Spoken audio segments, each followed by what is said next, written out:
We welcome you to our continuing coverage of the 2022 Philadelphia Eagles here at the NovaCare Complex. Our coverage presented by DraftKings. I'm Eagles insider Dave Spadaro along with Fran, Duffy on, as you can see, a very windy Thursday in South Philadelphia. Jalen Hurts, quarterback's coach Brian Johnson, getting ready to roll this thing going here in practice and getting ready for the Indianapolis Colts on Sunday. It's the 8-1 Eagles looking to bounce back from their first loss of this 2022 season. They go against the 4-5-1 Indianapolis Colts, 1 o'clock kickoff in Indianapolis on Sunday. Fran, we've got a lot to talk about after the first Eagles loss. A lot to talk about. A bunch of transactions happened on Tuesday. There's some new Eagles in town. So, yeah, plenty to discuss here with this now 8-1 Philadelphia Eagles football team. What is going through Jalen Hurts' mind? I mean, I get the question all the time, what's it like down there after a big win? What's it like this week after the loss? And the answer truly is it's kind of pretty much the same. You flush it, you correct, you move on, you win the next game. Yeah, and that's the mindset that you want from as many of your players as possible, and certainly from the guys that are going to have the biggest impact, and that's something that Jalen Hurts brings to the table. He is the same person every day he steps into the NovaCare Complex, and that's one of the reasons why he is one of the leaders of this football team. So the Eagles going through their paces here as we give you an inside peek, as we take back the curtain just a little bit on a chilly day. Nothing compared to what's happening up in upstate New York, where the Buffalo Bills worried about their stadium availability and their opportunity to play on Sunday. 3 to 6 feet of snow expected there. Today, we're just getting the remnants of some wind, some coolness. The sunshine is out. I think the Eagles, Fran, benefit from having a short week. You kind of want to put that Monday night game to the side. 4 turnovers. Eagles defense on the field far too long. Jonathan Gannon expressing that today, that he just doesn't want to see his offense on the sidelines for 10 minutes. So the Eagles have some adjustments to make. And Fran, as you mentioned, at the same time, there are some changes here that we need to talk about. Some new players, including some help on the defensive line. Fran, Javon Hargrave, who's been absolutely terrific. He and Fletcher Cox need some help now with Jordan Davis, Marlon Tuipulotu, both on IR. The Eagles go out and sign Linval Joseph. He's in the building. We're going to try to find him on the practice field. He's a veteran. He's a massive 329-pounder. His specialty is stopping the run. How is he going to fit in here, Fran? I mean, he's got the nickname Mount Linval for a reason, and what he brings to the table is certainly going to help here the Eagles with this run defense. Now, I've talked a lot about this defensive performance against the Washington Commanders over on the Eagle Eye in the Sky podcast, and I think the big thing was exactly what you mentioned, Dave. Too many plays on the field, and that's a result of that third down defense just not being good enough, not being able to get off the field on third down. The Commanders start 12 of 14 in those situations on Monday night, and when you have that, that's where the plays and the yardage starts to stack up. The Eagles only allowed 3.1 yards per carry. That's a number that you can live with. You are fine living in that area. Now, you don't want it to feel like, hey, first down, second down, all right, now it's third and short. You don't want to live that way, but I think ultimately the Eagles had opportunities to be able to get off the field and just didn't make enough of those plays on Monday night. Well, the Commanders 12 of 21 on third downs, controlling the football for more than 40 minutes. And that's tough to overcome. There's Jack Stoll, my guest on the current Eagles Insider podcast. Listen, Fran, that guy's going to score a touchdown or two, and you're going to see the Stullets out in the stands at Lincoln Financial Field. He is proud about that mullet, and he is ready for his opportunity as the Eagles look to replace the production of Dallas Goedert. It's certainly not going to be easy to replace maybe the most productive, best, versatile, all-around tight end in the NFL. He goes on IR. He misses the next 4 games at least. We don't know what's going to happen after that shoulder injury suffered late in the loss to the Commanders. Stoll and Grant Calcaterra and Tyree Jackson, possibly Noah Tungai, who knows? They will now man the tight end position, Fran. It is, let's be honest here, none of them is Dallas Goedert. Of course, there is only one in the NFL. Yeah, I think the big thing, and Nick Sirianni hit on this on Wednesday morning when he was asked about it in his press conference, it's going to take a group to replace Dallas Goedert, and I think when you look at the impacts that Jack Stoll and Grand Calcaterra, Tyree Jackson activated off the PUP list, so what kind of factor can he bring? But then also Zach Pascal, Quez Watkins, the running backs, how can all these guys chip in areas where Dallas Goedert has been so effective, both as a pass catcher and as a blocker? You're going to ask all of these guys to really try and present some value here for this Eagles offense in a lot of different ways. But I think the big thing with Jack Stoll, we think of him right now as purely as a blocker because that's what he's been asked to do most often here for this Eagles offense. But I think back to that first summer, last summer, 2021, his rookie year, he's trying to make it as an undrafted free agent, and it felt like he was always making impressive catches, not quite on a daily basis, but every week he would make some plays that go, like this guy's got something to him as a pass catcher. He had some one-handed catches in the preseason games I remember last summer, so he's got some receiving chops, and I think that's maybe an underrated part of his game as he becomes a full-time starter now for this Eagles offense. Yeah, and it certainly adds an element of suspense, if you will. The Colts know that there's no Dallas Goedert to prepare for. How will the Eagles change their personnel packages? Will Quez Watkins, for example, be more involved? Do you see more 3 wide receiver sets? Do you see more 4 wide receiver sets? Yeah. How much 13 personnel were the Eagles using, Fran? It seemed like a decent amount to run the football. Can you still run that 13 personnel? Tyree Jackson, what kind of role will he have as he is now active and likely, it would seem, to be active on Sunday? An impressive former quarterback, University of Buffalo, certainly looks the part, caught 3 passes in that regular season finale against the Cowboys. Hey, the dancing continues. This team ain't down, everybody. This team ready to go against the Colts on Sunday, and that's exactly what you want. I love the way the Eagles responded verbally on Monday night, the way they talked about just, hey, we lost the quote-unquote undefeated season. That is over with. Let's get down to football. We got punched in the mouth. Let's get back up and do some punching of our own. Yeah, I think that certainly is the mindset you're looking to have. And you're exactly right that on Monday night, you kind of felt those vibes. Listening to those guys talk at their lockers after the game, you just felt like, okay, everyone has their mind in the right headspace coming out of this game. And you have to expect that you're going to lose a game, right? There's a reason why there has not been an undefeated team in the NFL since 1972. It is very difficult to do. Any given Sunday, balls are going to bounce away from you. And while the Eagles have had so much going their way from a turnover standpoint, from a penalty standpoint, things working against them on Monday night. Now it's all about how you respond to that adversity, and this is a team that is geared to do exactly that. Were you looking up the 13 personnel? I was, and I couldn't find it. I mean, I don't think it was a tremendously large number, but if you look at maybe snap counts for like Calcaterra and Stoll, it's significant. Now, Stoll only played 11 snaps in this last game, but he played 40% of the snaps this season. So the Eagles have definitely used multiple tight ends, certainly to bolster that run game. Can they do that with Tyree Jackson? Do they move someone else into that position? There's an element of surprise here that the Eagles can certainly use to their advantage. This is the next man up. Also, it's a test of coaching and adjustments that need to be made. Yeah, and that's the thing, is just continuing to find creative ways to be able to move the football. And when you think of all the different things Dallas Goedert did in the offense, whether it was in the RPO game, okay, well, maybe that's Zach Pascal taking more of those reps. But as an inline blocker, okay, that's going to be Jack Stoll. On those intermediate routes down the field where he's running those deep overs in the posts and the corners, maybe that's Grand Calcaterra, right? So just finding all the different ways. There he is, Mount Linval. How can we miss him? That's a large human being, man. He is. He's impressive. He's been a really good run defender in this league for a long, long time. Who knows how many snaps you can count on him for?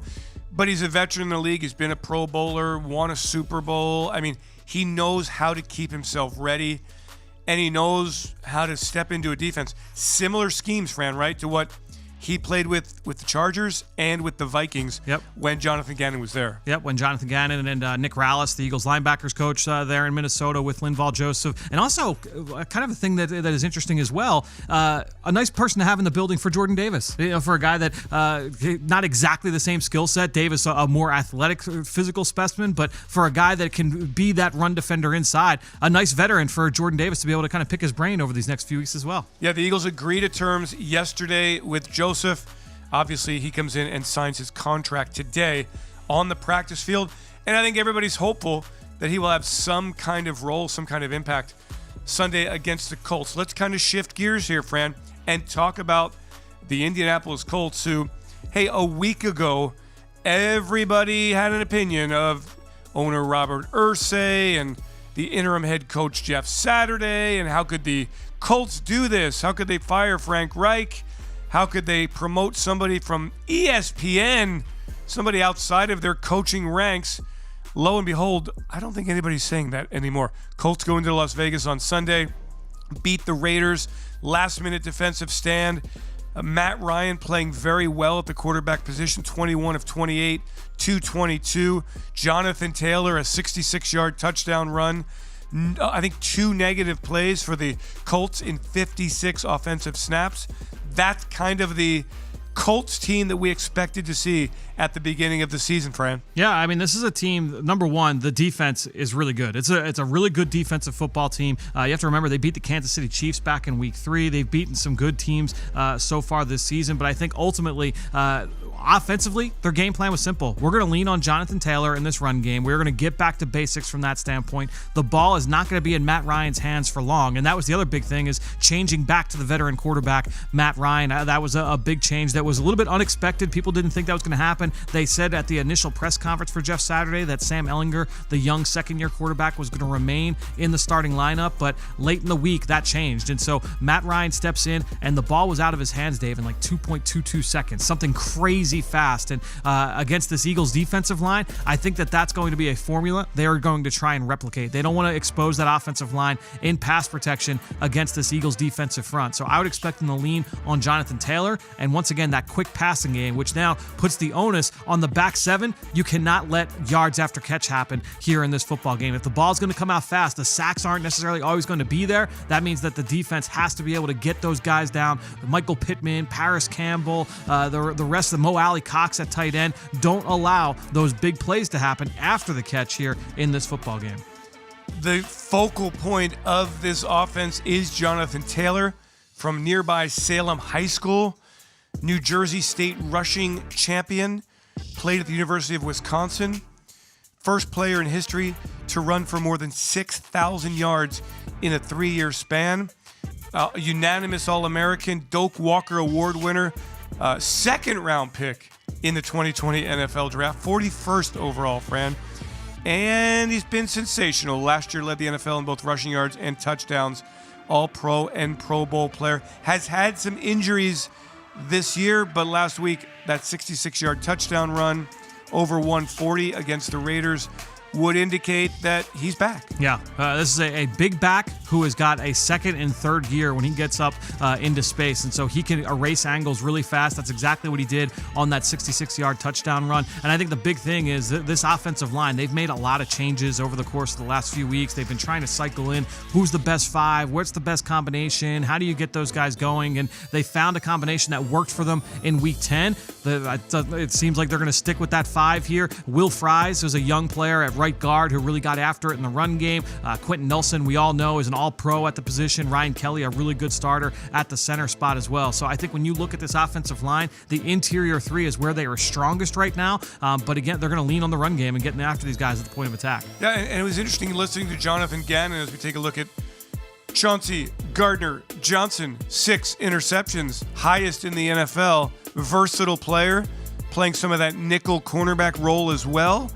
Obviously is going to have to support against the run. And listening to defensive coordinator Jonathan Gannon, it takes 11 players to stop the run. Look, Washington averaged 3.1 yards per carry. It's not like they're running up and down the field, but they're moving the chains. And Fran, it's really hard to stop. If you don't get negative plays in there, it's really hard to stop.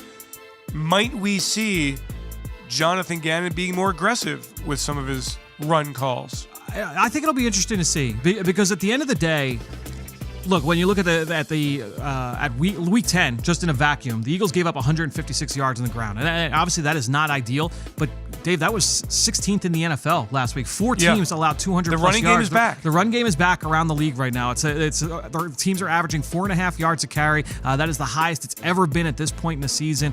When you look at the uptick in the way teams are gaining yards on the ground, but points are down in the NFL. There was a great segment, Dan Orlovsky, Mina Kimes, and ESPN that's going around making the rounds on social media right now that went into this topic in depth. But I think ultimately, look, teams are having success on the ground from an offensive standpoint. So defensively, you have to decide, what do you want to do to combat that? Are you going to divert more resources and then potentially give up big plays over the top that are faster strikes and have the ability to put points on the board? Or are you willing to accept that, hey, you know what? At times, we're going to give up some yardage, but then again, if we do make a stop here or there, now it's 3rd and long, and now we can try and get off the field. And again, just going back to a point I made earlier, there was that 16-play drive that the Eagles had. It was the 3rd or 4th drive of the game where they had a 3rd and 5, a 3rd and 6, and 3rd and 10, and didn't get off the field. And those are the ones that are just crushing. It was that drive where the Eagles gave up their longest run of the day, Dave, and that was a 11-yard run. It was on play 15 of a 16-play drive. And so, again, if you get off the field earlier than that on one of those 3rd downs, that play doesn't happen. The Eagles have only allowed 2 runs of 20-plus in the entire season. That's tied for lead in the NFL. They don't give up big gains on the ground. It took the Washington Commanders 50 runs to be able to get to the 150-yard mark, and that's an efficiency that you're willing to live with as a defense. Yeah, no question about it, Fran. Eagles defensive line, Eagles defense knows they're going to see a lot of it, and that's just kind of the way. Interesting, though, right? Like, running the football is up, but the points are down, and my whole thought was like the trend in the NFL was, hey, we're gonna spread the field out and we're gonna throw the ball and we're gonna score a lot of points.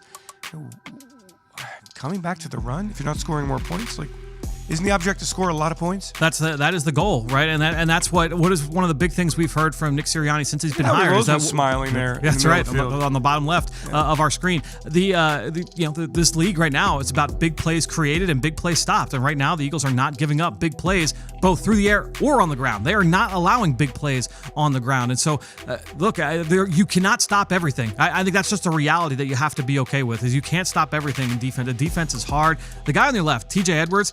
Dave, he was awesome the other night. He was so good against Washington. And I know that's tough to say, they gave up 150 yards on the ground. How could TJ Edwards have had a good game? Going through the film, time and time again, I kept writing down number 57. That was a really good rep. Look how fast he pressed the line of scrimmage. Look how well he got off this block and made a play one-on-one. I think, to me, when you look at as a whole, this defensive football team, they do a whole lot really, really well. The run game right now, I'm not sitting here and saying it's the best run defense in the league, but it's certainly, I think it's being a little bit overplayed, what we've seen in the last couple weeks.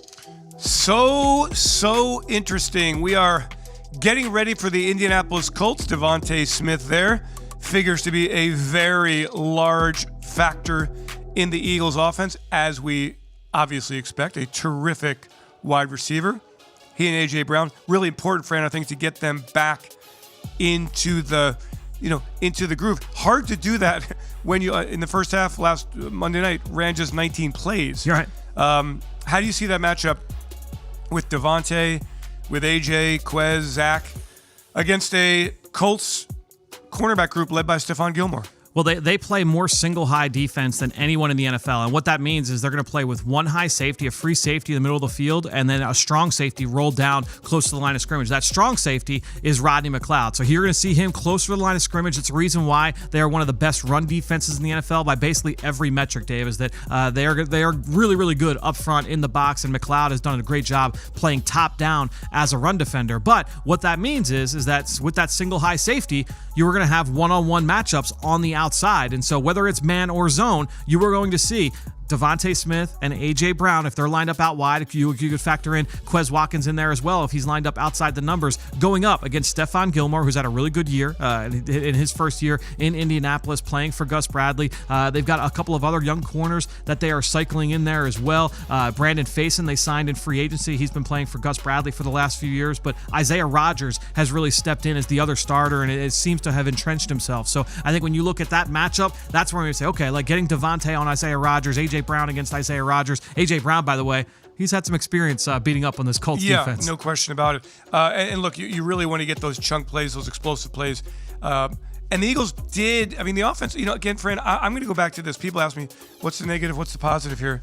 What are you pointing at? Look at so in the ball security drill, look at where the players in the back are starting. They're starting on the ground. So again, talking about the Quez Watkins play, that's something. Yeah, this is what you do after a loss. I was going to get to this. After a loss, what do? You correct. Yep. And you emphasize and you reinforce. And look, Quez stood up and said, "That's on me. What happened on Monday night?" And I mean, it just don't happen again. Don't let it happen again. That's it. I just think this, friend. The Eagles turned the football over 3 times. Mistakes, and yet they were there. Obviously, the last turnover, the 4th turnover, was a crazy thing. Yep. 3 freak turnovers. Yep. A perfectly thrown Jalen Hurts pass to A.J. Brown. Perfect. It just bounced off his hands a little bit, and the D-back made a great interception. Dallas Goedert gets a face masked, yanked, his head yanked, shoulder hits the ground, ball's out before then. Quez Watkins, fantastic throw from Hurts again. Quez lays out, makes a fantastic catch, tries to do more, play. And the finger roll is good from Zach Pascal, and has the ball knocked out. So I don't see any kind of like, oh boy, the Eagles, this is the regression to the mean here. I still think ball security will be an overwhelming strength for this offense. Yeah, I think the way that this team is played, you can expect that they're going to continue to take care of the football. Now, I think Monday was more of a blip than anything else, but it's also good to see, by the way, number 11 out there. It doesn't look like anything extra taped up or anything like that with that ankle. That limited in practice yesterday. Yep. But it's good to be able to see him out there. But again, this is a team that has prided itself on being able to take care of the football. Jalen Hurts, his interception, he's thrown 3 picks this year. 1 bounced off a receiver's hands. Yeah, Kenny Gainwell in the Vikings game in traffic bounced off his hands. The second one was a tip ball. A.J. Brown the other night. The tip ball, the line of scrimmage. To Jacksonville. Yep. No, Jacksonville. He threw the pick 6. Yes, that's good. Yep, that was probably the only one you would say was that was kind of on him. Clean interception on Jalen. Yeah, and I think even then they talked about it really not being on Jalen. Yep. And then just the one fumble lost in the pocket against Houston. So let's talk about these tight ends here. And right here, number 80, Tyree Jackson, activated, bigger, stronger, faster, freak. Can he play the tight end position? That's what we're going to find out, right? I think the big thing that when you look at Tyree Jackson, he came in last summer, and this was the first time where he's finally making that transition to tight end. He's been a quarterback his entire life before that. Was a big-time prospect coming out of the University of Buffalo with a big arm, athletic, but just wasn't a finished product, obviously, and bounced around a couple different teams trying to learn to play the quarterback position, and then finally embraced, let's make this move. This is my best chance to stick in the NFL. And he looked outstanding last summer, 2021. He was making outstanding plays every single day. Wowing people in training camp. No doubt. And so now it's like, okay, well, he's got the athletic ability. He's got the potential to turn into something. And then we saw him gradually being used more as a blocker. You see him get a little bit bigger, a little bit stronger. He gets injured. So it was a torn ACL, right? So he was injured late last season against Dallas. So now he's missed the last few months. But now he's back. He's been activated. He's been practicing the last couple of weeks, activated off the PUP list. The potential is there for him to be outstanding. You can see the size, and he's listed 6'7", 249. But I don't even know if the numbers alone do it justice. Just seeing him in person, this is a big, long human being that can go up and make plays. He's got outstanding speed. The strength is apparent when you watch him on contact. So I'm excited to see what he looks like here in his first real action since that injury. And the question among many are, hey, look, this is a technique game too. Does he have the hands to get off the line of scrimmage? Yep. Can he separate on his routes? Certainly, he'll have the ability to go up and make catches and 50-50 balls and all that. Can the Eagles use him in space, Frank? Can they line him up and change the offense, maybe tailor a few things, for Tyree Jackson. Yeah, I think that, again, I think he's got that athleticism to be able to do it. Both he and Grant Calcaterra. Remember that 40-yard catch Calcaterra had? Yep. That was week 3 against Washington, right? Early in the second half of that game. So both of those guys have that ability to be field stretchers at the position. Now it's a matter of how do you use them as blockers. I don't think you use either guy right now the way they use Dallas, but I think that's where now Jack Stoll steps in, and he can offer that point of attack assistance. Maybe the Eagles use more extra offensive line packages to duplicate that, right? So that'll be interesting to watch and see how they try and replace Dallas Goedert in both facets of the game. So many moves, chess pieces. Look, the Eagles knew they weren't going to go through a season and have no injuries. I mean, let's be real here, people. This is just part of the game. You have to adapt. You have to adjust. We take a look at the offensive line. Classic example, Jeff Stoutland prepares for every scenario that he can think of because you're going to have guys go down. Cam Jurgens, Andre Dillard, and you see Cam Jurgens taking a rep there on the left side, right? Yep. Cross-training, making sure that he's active on game days. In an emergency, can you get through a game with Cam Jurgens playing the guard position? We know we've seen him at center through the preseason. He was spectacular. Really But you can't dress every single guy. You've got limited numbers. So preparing for calamity, if you will, it really is kind of what separates the good coaching staffs from the great ones, and the Eagles have a great coaching staff. Yeah, no question. And we know Jeff Stoutland, one of the best in the business along the offensive line. And I think even speaking to that, we saw Andre Dillard there next to Cam Jurgens. There was a game earlier this year. I'm trying to remember exactly which one it was, where offensive line, all the backups came in late in the game, and Jordan Mailata initially came out. Andre Dillard stepped in at left tackle, but then they had an injury elsewhere. Dillard had to step in and play guard. So again, just all these guys trying to show off that versatility wherever possible. You see Jack Driscoll lining up there on the inside as well. So all of these guys cross-training at different positions. All right, Fran, a good matchup here. The Eagles... Well, the Eagles' offensive line goes against a pretty darn good Colts. Really good, yeah. Brenson Buckner ain't no joke. Let's talk about the Colts and what they bring to the table and what the Eagles' O-line will see. Yeah, so when you take a look at DeForest Buckner, one of the best in the league right now. DeForest Buckner, right, Brenson Buckner of the Panthers. My bad. Yep. So all the names going in and out. DeForest Buckner, one of the best in the league right now on the interior. This is a big, long, physical defensive line. He's 6'7", 295. So what he brings inside is certainly something the Eagles will have to contend with. But the guy next to him, number 90, Grover Stewart, he is a monstrous human being as well. A really, really good run defender. Kwity Paye on one side, former first-round pick last year. Banged up a little bit here. We don't know his status. He got hurt in the game on Sunday. That'll be interesting to follow. I think he did not practice yesterday. Okay, so we'll keep an eye out here on that one. He's got, I believe, 6 sacks so far this season. They've got Yannick Ngakoue on the other side, who is a seasoned pass rusher, a really athletic, explosive first-step pass rusher. So those are the starters. They factor in a few of these other guys as well. Obviously, you're going to rotate in and out, but up front, the big guys you got to worry about, Buckner and Stewart on the inside. And then their middle linebacker Zaire Franklin, 96 tackles, Philly second kid. most in the NFL. Right? A Philly kid, went to LaSalle College High School, out of Syracuse, undrafted free agent a few years back. And they're missing Shaquille Leonard, who went on injury reserve with back surgery, so he's out for the rest of the season. But Zaire Franklin, he's been one of the leaders in tackles in the entire NFL, like you mentioned. Bobby Okereke has played some good football for them over the years, and he's the other starter at the second level. So those would be the guys to worry about as the Eagles try and get this run game going against a top 3 run defense in the NFL. You mentioned earlier in the live stream here as we continue to bring you behind-the-scenes coverage of the Philadelphia Eagles this 2022 regular season, our coverage presented by our friends at DraftKings. I'm Eagles insider Dave Spadaro, along with Fran Duffy. You mentioned Rodney McLeod, starting strong safety, how the Colts are using him in the box. Fran, we'll look for that on Sunday to see if the Eagles can maybe get him into space. Yes, I make some big plays. That's the big thing. That's the big thing we'll continue to watch. All right, very good stuff. Hey, we want to thank all of you for joining us here on our continuing coverage of the Philadelphia Eagles 2022 regular season. Join us on Sunday.